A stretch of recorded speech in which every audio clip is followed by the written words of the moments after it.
Fala aí galera, beleza? Tudo bem? Eu vou gravar esse vídeo aqui, que é um pouco mais tentar, né, ser um pouco mais descontraído, mas para isso eu preciso falar de alguma coisa que eu goste, que eu fale naturalmente, sem a necessidade de ficar lendo muito para conversar mais diretamente com vocês. E eu queria contar para vocês um testemunho. Quando eu era criança na igreja, na Assembleia de Deus, sempre a galera ia lá na frente contar testemunho, contar alguma coisa que tinha acontecido. E, enfim, eu vou contar algo particular para vocês, que é um testemunho, uma história que aconteceu comigo que me marcou. Para eu conseguir falar sem ler tanto, eu tenho que falar dessas coisas que são marcantes para mim, enfim, que mudaram a minha história, a minha trajetória de vida. Gente, e aí eu queria compartilhar com vocês o papel da música na minha vida, qual que é a importância da música no meu cotidiano, na minha existência. A música, ela alimenta a minha interioridade. Tudo que tem a ver com o que acontece aqui, ou no que a gente fala, né, do nosso coração, o que alguns chamam de espírito, de alma, ou qualquer coisa do tipo. Muitas das coisas que me ajudam a, a viver, a lidar com as emoções, eu aprendo, eu escuto, eu leio nas músicas. E hoje eu quero recomendar para vocês uma música desse tipo. Não é toda música que eu escuto que me marca, que é importante, que me faz ficar ouvindo várias vezes, não é qualquer música que me faz tentar tocar um violão e gastar tempo fazendo isso. Então eu tenho uma ligação afetiva, emocional com as canções, com as músicas, mesmo as que são sem letra. E aí eu queria contar para vocês duas historiazinhas que aconteceram comigo por volta de 2002, 2003. Eu não sei qual história aconteceu primeiro, mas elas marcaram o porquê de eu gostar de música, gostar tanto de música e de alguns tipos de música, né? Caramba, até avião tá passando aqui.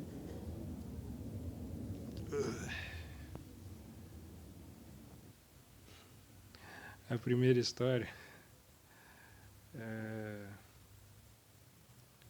sobre a primeira vez que eu vi uma galera de Nova York tocando música ao vivo. Por volta de 2003, no meio do ano, eu frequentava uma igreja grande aqui na cidade de Volta Redonda. E no meio do ano rolava, ainda rola até hoje, né? Acho que na pandemia não teve ou não vai ter esse ano, sei lá, enfim. Que é um congresso que rola no meio do ano na ilha, que é um lugar aqui em Volta Redonda onde de vez em quando rola show. E nesse evento, que dava muitas pessoas, assim, eu estimo que chegava a ter um público de 50 mil pessoas, talvez até mais. Num desses eventos veio um cara dos Estados Unidos para pregar, para palestrar, enfim, para participar do culto, né? E esse cara, ele já faleceu, ele chamava David Wilkerson, e ele era um pastor conhecido internacionalmente, e Tem livro, tem filme sobre a história desse cara. Quem quiser e tiver interesse, quiser ir atrás, procura sobre a cruz e o punhal. E é esse maluco, esse senhor, veio aqui para falar com a galera, para palestrar, para pregar. E junto com ele veio a equipe dele para tocar. E essa galera, né, hoje eu sei, eles eram de uma igreja, né? Esse pastor ainda pastoreava, mesmo sendo bem velho na época que ele veio. Isso foi em 2003. Isso já tem bastante tempo na minha vida. Mesmo ele sendo já bem idoso, ele ainda pastoreava uma igreja em Nova York. E boa parte dos trabalhos que ele fez ao longo da vida foi em Nova York. E aí veio essa galera. E, gente, deve ter sido o som ao vivo que uma das vezes que eu mais gostei de ouvir alguém tocando instrumento assim, para valer. Essa galera, quando chegou no evento, eu estava trabalhando, participando da organização desse evento, não da organização, da administração, mas eu era um dos trabalhadores lá do staff, né, do apoio desse evento. E aí essa galera de Nova York chegou num horário assim que já tinha acabado a celebração, né, os cultos, e foram passar o som, foram ensaiar, né? Na época eu falava ensaiar, que era como a gente se preparava para tocar as músicas na igreja. Mas a galera foi passar o som, foi ajustar tudo certinho, e eles começaram a tocar e parecia que eles estavam num show assim, hardcore mesmo, valendo mesmo, a vera. Tinha vida, já estava todo mundo cantando com o olho fechado e envolvido e dançando. E eu fiquei estarrecido. Era só uma bateria, um contrabaixo e um maluco no teclado, né? Ele tocava no estilo que toca piano. E um coral, assim, um coro, né, de, sei lá, no máximo umas 10 vozes, várias mulheres, vários caras. E o que me impressionou na época eu não sabia, né, mas eles usavam as vozes como instrumentos também. É um jeito diferente de tocar organizadamente, de cantar, né, organizadamente, seguindo os arranjos.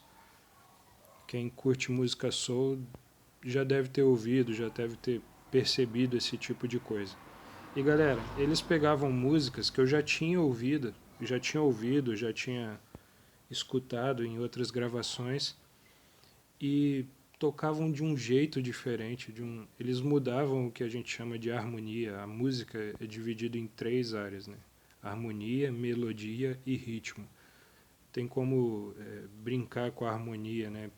Dá para variar esse tipo de coisa, mesmo em canções que a gente já conhece. E os caras conseguiam fazer isso e as vozes eram lindas. Em inglês eu nunca aprendi de fato, assim, conheço uma ou outra palavra, mas não consigo entender quando eles estão falando alguma coisa. Às vezes, quando eu vou ler a tradução, eu nem curto tanto, mas quando a música é bem tocada, eu gosto muito da música. E essa experiência me marcou, ver aquelas pessoas cantando. E foi até uma quebra de paradigma, né? Porque eu cresci numa comunidade religiosa que tinha um tipo de roupa que a gente tinha que usar na rua, dentro da comunidade. E veio uma galera de outro país, de uma das maiores metrópoles do mundo, e eles tinham um outro jeito de se vestir, um outro jeito de se portar, um outro jeito de falar, um outro jeito de cantar, um outro jeito de ser, de olhar sobre a vida. Aquilo me marcou e eu comecei a gostar desse tipo de música, né? E uma outra história foi uma vez um amigo de um primo meu. Eu sou de uma família muito grande. Minha mãe tem 10 irmãos, meu pai tem 10 irmãos também. E aí eu tenho muito primo, enfim, os meus amigos de infância quase todos são os meus próprios primos e primas e parentes. Mas aí um brother, né, de um primo, um amigão meu, ele veio visitar aqui a galera, né, na nossa, no nosso bairro, né? Eu moro aqui no Açude, em Volta Redonda.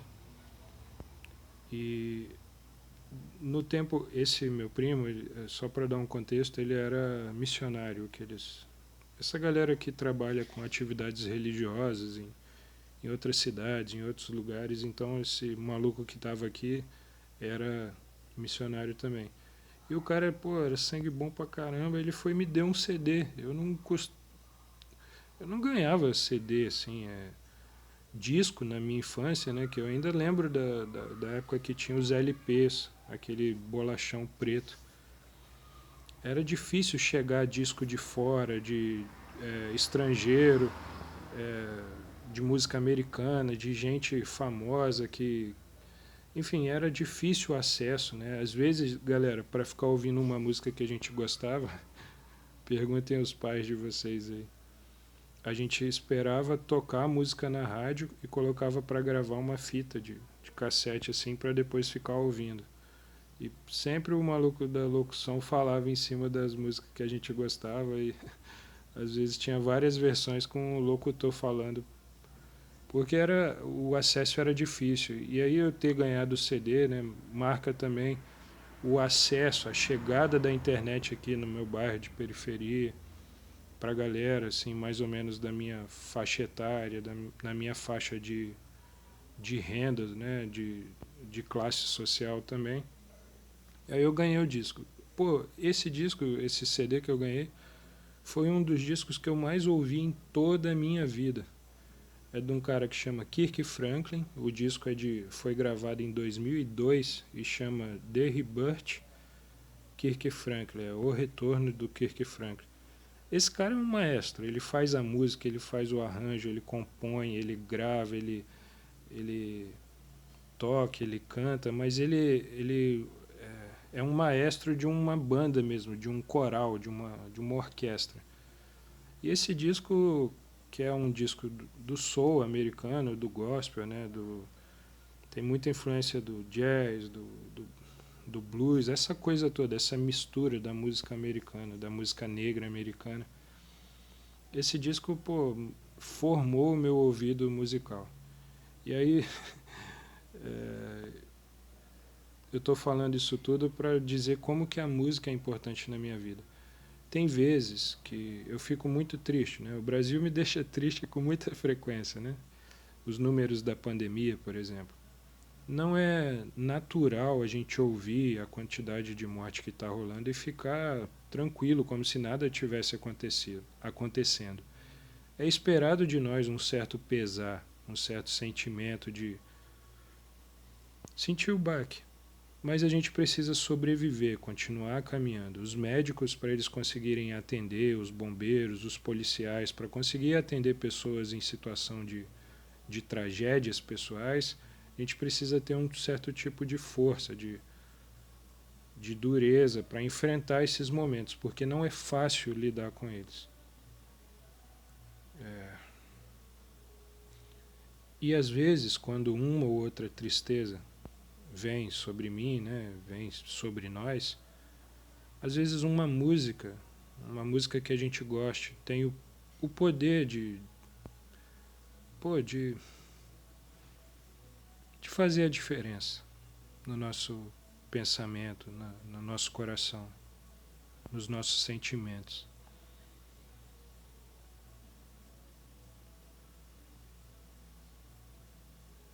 E há poucos dias eu recebi uma notificação no meu YouTube, de um canal que eu gosto muito, que é de uma rádio americana, que é tipo sei lá, a rádio que transmite a voz do Brasil. As rádios não transmitem a voz do Brasil aqui no nosso país. Tem um sistema de rádios nos Estados Unidos que é organizado pela NPR, que eles têm um canal no YouTube, um canal já de bastante tempo, muitos anos, e eles têm um quadro que chama Tiny Desk, que é gente tocando música dentro do escritório da rádio lá. E aí foi gente grande, assim, gente conhecida no mundo todo. Tem de Coldplay, tem brasileiro, brasileira também, teve a Lineker, teve o Seu Jorge e músicos do mundo todo. E aí, recentemente, esse canal que eu já curto há um tempo postou um vídeo do Kirk Franklin, um cara que eu já estava curtindo nos anos 2000, que eu já não escuto assim com tanta frequência hoje em dia, eu escuto mais música brasileira, mas é um tipo de som que eu curto pra caramba. E aí teve a apresentação do Kirk Franklin com a banda dele. E galera, quando eu ouvi a primeira vez, eu lembrei lá dos anos 2000, eu era moleque, vendo, porque vendo os caras tocar, né, aqui naquele evento que teve na ilha. Porque o Kirk Franklin está cantando com algumas vozes, acho que é 5 ou 6 pessoas, um cara no teclado, são 2 teclados na verdade, né, e um contrabaixo e uma bateria, e eles arregaçam, maluco, arrebentam. E é uma música gostosa pra caramba que chama Smile, I Smile, eu sorrio. E aí o meu testemunho, né, a história que aconteceu comigo é que a música tem o poder de me alegrar. Nessa música Smile fala que às vezes a gente está andando e parece que cai um banho do céu. Cada pessoa tem um jeito de interpretar a sua interioridade, a sua fé, sua mística. Mas o fato é que às vezes algumas coisas despertam em nós sentimentos que nos fazem prosseguir, continuar caminhando. E essa música Smile, há poucos dias, fez isso comigo. Eu comecei a ouvir no repeat, ouvi muitas vezes, e aí eu fico viajando no baixo, depois eu viajo na bateria, depois eu fico cantando, fico cantarolando. Eu não sei inglês, sinceramente eu só sei que a música quer passar essa mensagem, eu nem consigo dizer exatamente o que ela diz, tintim por tintim. Como eu já não sou mais um cara que frequenta templos, eu tenho um jeito muito livre de pensar sobre essas coisas. Mas eu me importo com a beleza da música, a alegria da canção, aquele tipo de coisa que tira de nós, consegue tirar de nós sorrisos. E, pessoal, para finalizar,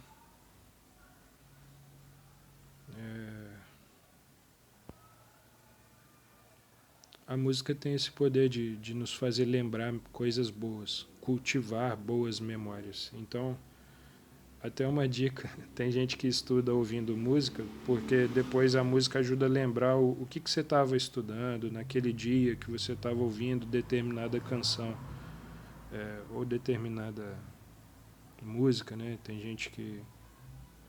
Eu curto muito, hoje em dia, escutar jazz, escutar música instrumental. Mas curto bastante MPB também. Enfim, galera, o que eu queria dizer é isso. E para concluir, nunca pare de aprender e de estudar. Prossiga nos estudos. Conquiste o seu diploma.